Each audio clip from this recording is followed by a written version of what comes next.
Hello, I'm James, and welcome to Cosmic Corner. Today is going to be the top 5 myths that people believe about outer space. And if you believe these, it's time to stop because it's not true. So we're going to go ahead and start with myth number 1. Meteorites are hot. Now, many people would think that when a meteorite lands in the Earth and it just hits, it's going to be hot. It's going to melt your skin when they touch it. Actually, that is not true. It would be lukewarm at most because it's been sitting in outer space for billions of years, maybe even more, which is a really cold environment, and it's going to be sitting at about just a few degrees above absolute zero. So by the time it penetrates the atmosphere and warms up, that's all it's really going to do is it's going to warm up. So when it hits Earth, it's just going to be a little warm. Now you're probably thinking, when it penetrates the atmosphere, you see them, they're a fireball. Well, that's true, but the outermost layer that was heated up falls off on impact of the Earth. So if you find a meteorite that just hit, you can pick it up right there, right as it lands, because it's just going to be lukewarm. It might even still be cold, but at the worst conditions, it's just going to be lukewarm. Myth number 2. If you go into space without protection, your blood will instantly boil and then you'll explode. Now, you see that a lot on movies and TV shows. That's actually really not the case.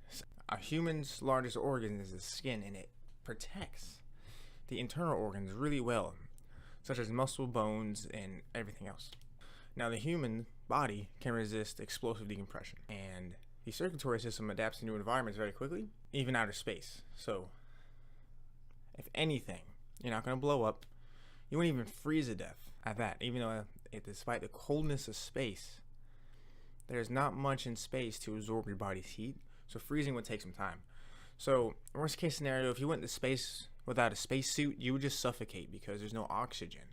Before you wouldn't explode, but the worst case, you would freeze, but you would be dead long before you're frozen because you would just die of lack of oxygen. Number 3, one side of the moon is permanently in the dark. That there's a dark side of the moon. That's actually really not the case at all. Now, we only see one side of the moon because that's the way it revolves on the Earth. It revolves around in a tidal circulation. As in the moon doesn't spin, it doesn't rotate. It just kind of stays there and goes around the Earth, facing the Earth at all times, on one side of the moon. But just because we don't see the other side doesn't mean it's necessarily dark. True that when it hits the back of the Earth, it's going to be dark. There's no light hitting it. But when it goes around the other side, the sun's going to hit it and it's going to light up. So at all times, well, not all times, most times, there's always some kind of light hitting all sides of the moon. Now there's no true dark side of the moon and never sees any light. Myth number 4, asteroid belts are dangerous to travel through. Now you're probably thinking it's probably going to be like tons and tons and tons of asteroids flying through, and it's gonna be this chaos trying to fly through. Like in the movies, they're dodging them and they're flying through them, and it's really crazy like in the movies. Not the case. Now NASA flies through the asteroid belt all the time, and the odds they calculated of a probe colliding with an asteroid were 1 in a billion. Now in the distant past, there was about 1,000 times more asteroids in the asteroid belt, but even then the odds of it hitting a space probe would still be 1 in a million. Now, over time, when the asteroids hit each other, they would go off in the solar system, slowly, depopulating the asteroid belt. So, as time goes on, the asteroid belt becomes safer and safer to travel through, and it's not really all that dangerous to begin with. Now, I'm assuming you got to calculate and dodge other things, like really small objects, but I'm sure that's not even a problem. Like, the huge stuff in the asteroid belt, you're not going to see one of those. I mean, you're going to see them, but it's going to be really hard that you have to almost intentionally run into something in the asteroid belt. So yes, the asteroid belt is safe to go through. Myth number 5 is that black holes will suck everything up. Now, it's theorized, and people will think that if a black hole was to come near our solar system, or even if our sun would turn into a black hole, which is, I don't even think that's possible either, but I'll have to look into that. That'll be another myth for another time. But let's just say our sun turns into a black hole, hypothetically, that we would be sucked instantly into this vacuum, when actually black holes are not vacuums.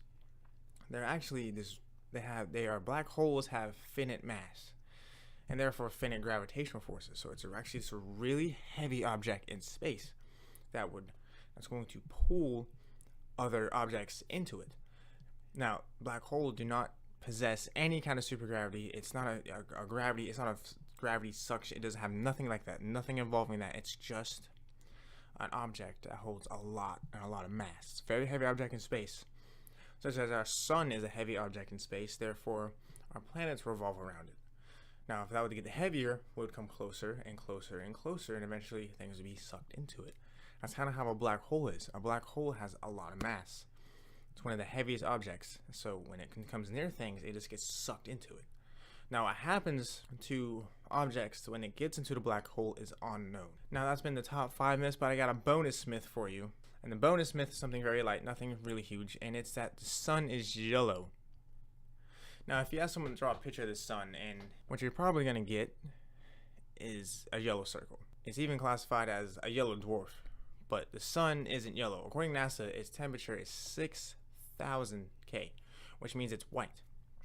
And seen from outside atmosphere, the sun looks like a bright white marble. So the sun's actually white.